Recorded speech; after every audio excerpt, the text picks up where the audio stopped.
मेरा नाम फयाज अहमद मागरे है। मैं एक सोशल एक्टिविस्ट हूँ। मैं पिछले 12 साल से एजुकेशन के एजेंडे पे काम कर रहा हूँ।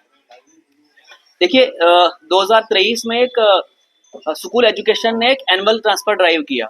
उस एनुअल ट्रांसफर ड्राइव में हमारे स्कूलों को खाली किया गया, क्योंकि उसमें जब उन्होंने ट्रांसफर्स की, हमारी एक भारत हायर सेकेंडरी है जहाँ पे कोई भी लेक्चरर अवेलेबल नहीं है, और उसके बाद जितने भी वहाँ मास्टर ग्रेड की पोस्टें थी उन सारे टीचरों को वहाँ से ट्रांसफर किया गया। उसके बाद टीचर को मास्टर ग्रेड में प्रमोट किया गया। रिसेंटली एक ऑर्डर निकला, उसमें भी हमारे जोन के साथ, हमारे डिस्ट्रिक्ट के साथ नाइंसाफी की गई, क्योंकि हमारे जोन के जितने भी स्कूल्स हैं उनको खाली किया गया। जैसे हमारा उगाद स्कूल है, वहाँ 5 मास्टर ग्रेड की पोस्टें हैं, 5 की 5 मास्टर ग्रेड की पोस्टें जो है वो खाली पड़ी हुई है। उसके बाद हमारा कलिहान स्कूल है, उसमें भी 6 मास्टर ग्रेड की पोस्टें हैं, 1 फिल की और 5 खाली है। उसके बाद हमारा उदयनपुर स्कूल है, उसमें भी 5 पोस्ट हैं, 1 फिल है और 5 खाली है उसमें भी। देखिए, जहां सरकार बड़े बड़े दावे करती है कि हम एजुकेशन डिपार्टमेंट में हमने बहुत सारा काम किया, लेकिन जब तक ना आप एजुकेशन पे काम करोगे तब तक आप गरीब को गुर्बत से बाहर निकाल नहीं सकते हो। क्योंकि गुर्बत को लड़ने के लिए हमारे पास सिर्फ और सिर्फ एक ही हथियार है, वो है एजुकेशन। अगर आप एजुकेशन पे काम नहीं करोगे तो आप गरीब को गुर्बत से बाहर नहीं निकाल सकते हो। कहते हैं कि कौमों की तकदीरों को अगर बदलना होगा, वो सिर्फ और सिर्फ आप एजुकेशन से बदल सकते हो। बाकी आपके पास कोई भी ऐसा सिस्टम नहीं है जिससे आप कौमों की तकदीरों को बदल सकते हो। इसलिए मैंने इसके बारे में चीफ एजुकेशन ऑफिसर सर से भी बात की, जो एक्स चीफ एजुकेशन ऑफिसर थे। लेकिन कहीं ना कहीं उन्होंने अपने हायर लेवल के ऑफिसर्स जो थे, उन्होंने उनको मिसलीड किया। इन्होंने कहा हमने जो ट्रांसफर्स की वो हमने प्यूपल टीचर रेशियो के हिसाब से हमने ट्रांसफर की, लेकिन सिटी के स्कूल हमारे जो हैं, जैसे बॉयज हायर सेकेंडरी है, जैसे नालवा एक स्कूल है, जैसे बंडोडा एक स्कूल है, उसमें सरप्लस स्टाफ है। क्योंकि प्यूपल टीचर रेशियो आप कर रहे हो, ये सिर्फ और सिर्फ आप सिटीज में क्यों नहीं आप इसको इंप्लीमेंट कर रहे हो? ये प्यूपल टीचर रेशियो आप सिर्फ और सिर्फ रूरल एरियाज पे क्यों इंप्लीमेंट कर रहे हो? मतलब हमारे गरीब लोगों पे क्यों नहीं आप इंप्लीमेंट कर रहे हो? सिटीज में हमारे पास प्राइवेट स्कूल्स भी हैं, सिटीज में हमारे पास और भी गवर्नमेंट के अदारे हैं जहां लोगों की एजुकेशन कंटिन्यू हो सकती है। लेकिन हमारा एजुकेशन डिपार्टमेंट जो है ये दिन ब दिन खत्म होते जा रहा है। मैं ग्राउंड जीरो का बंदा हूं। मेरे आसपास जो लोग रहते हैं वो बीपीएल और अंत्योदय कैटेगरी के लोग हैं। मैं देख रहा हूं कि एजुकेशन जो है वो जमीन के नीचे दफन हो चुकी है और सरकार इस पे कोई भी काम नहीं कर रही है। आप देखिए कि लास्ट टाइम जो रिक्रूटमेंट हुई वो रिक्रूटमेंट 2014 में हुई। 10 साल हो गए, हमारे एजुकेशन डिपार्टमेंट में कोई भी रिक्रूटमेंट नहीं हुई, और जिससे हमारा एजुकेशन का निजाम जो है दिन ब दिन खत्म होते जा रहा है। आप देखिए कि रिटायरमेंट्स हो रही है। जब आप टीचरों को रिटायर कर रहे हो, उस जगह पे आप वैकेंसीज को फिल नहीं कर रहे हो। इसका मतलब ये है कि गरीब जो है वो दिन ब दिन गरीब होते जा रहा है और अमीर जो है वो दिन ब दिन अमीर होते जा रहा है।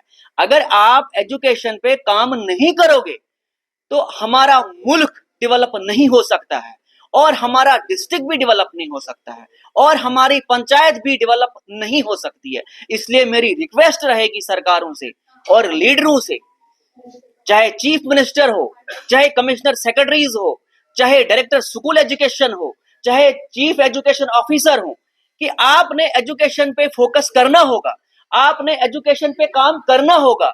अगर आप एजुकेशन को, हमारे गरीब लोगों को क्वालिटी एजुकेशन नहीं दे पाओगे तो आप उनको गुर्बत से बाहर नहीं निकाल सकते हो। सरकार बड़े बड़े दावे करती है कि हम ये चाहते हैं कि ड्रॉप आउट जो है वो घटना चाहिए।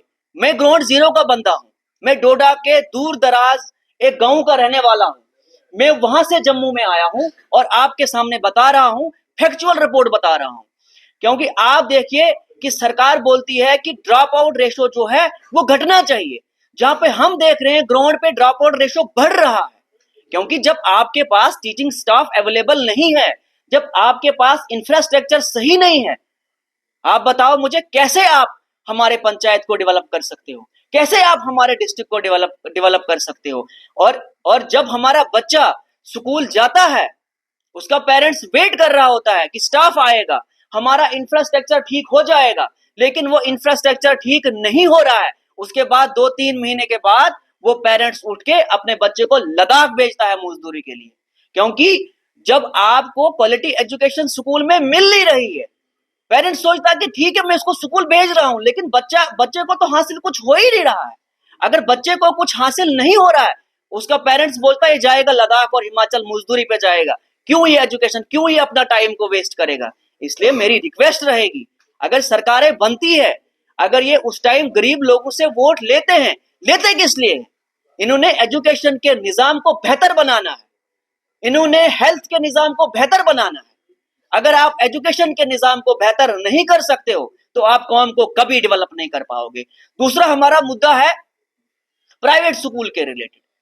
देखिए, जितने भी हमारे प्राइवेट स्कूल है, चाहे मैं खास करके डिस्ट्रिक्ट डोडा की बात कर रहा हूं, और उसके बाद चिनाब रीजन में भी वही हाल है, और पूरे जम्मू कश्मीर में भी वही हाल है कि सब पेरेंट्स से एडवांस पैसा लिया जा रहा है। स्कूल वालों का क्या कहना है कि हम आपको तब तक रोल नंबर्स नहीं देंगे जो आपके बोर्ड के एग्जाम चल रहे हैं, जब तक ना आप एडवांस पेमेंट दोगे। एडवांस क्यों? जो भी गवर्नमेंट एम्प्लॉइज है या कोई प्राइवेट एम्प्लॉइज है, जब तक ना वो महीना लगाता है उसको सैलरी नहीं मिलती है, तो ये एडवांस क्यों मांग रहे हैं? ये गलत है। इसके लिए मैंने एक कंप्लेंट भी दी। जो फी फिक्सेशन यहाँ पे हमारा चेयरमैन बैठता है, उनसे मेरी अभी बात हुई है, मैंने उनको एक रिटन कंप्लेंट दी है कि जो डोडा के अंदर धांधली हो रही है, जो पूरे चिनाब रीजन के अंदर ये धांधली हो रही है, जो पूरे जम्मू कश्मीर के अंदर ये धांधली हो रही है, इस पे सरकार कड़ा सा कड़ा एक्शन लेना चाहिए। अगर कोई भी स्कूल इस चीज को नहीं मानता है तो उनके लाइसेंस को रद्द किया जाना चाहिए, उनके लाइसेंस को कैंसिल किया जाना चाहिए, क्योंकि ये जो एजुकेशन का सिस्टम जो है ये गरीब लोगों के साथ जुड़ा हुआ है।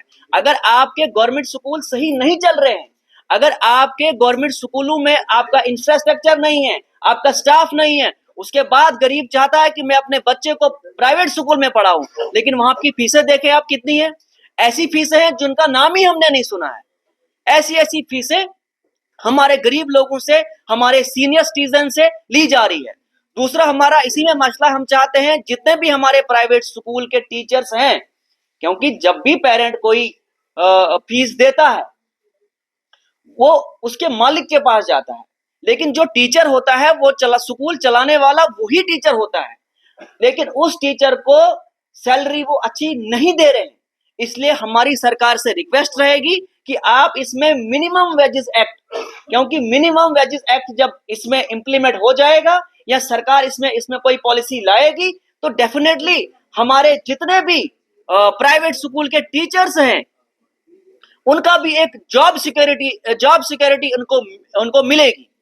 तो इसलिए मेरी रिक्वेस्ट रहेगी सरकारों से, जो आप ट्रांसफरें करते हो खास करके एजुकेशन डिपार्टमेंट में, उसमें सिर्फ और सिर्फ फेवरेटिज्म चलता है, उसमें सिर्फ और सिर्फ नेपोटिज्म चलता है। ये फेवरेटिज्म एजुकेशन के मसले में नहीं चलना चाहिए, क्योंकि अगर हमने गरीब लोगों को गुर्बत से बाहर निकालना है तो हमने सिर्फ और सिर्फ एजुकेशन पे काम करना होगा। जी बताइए।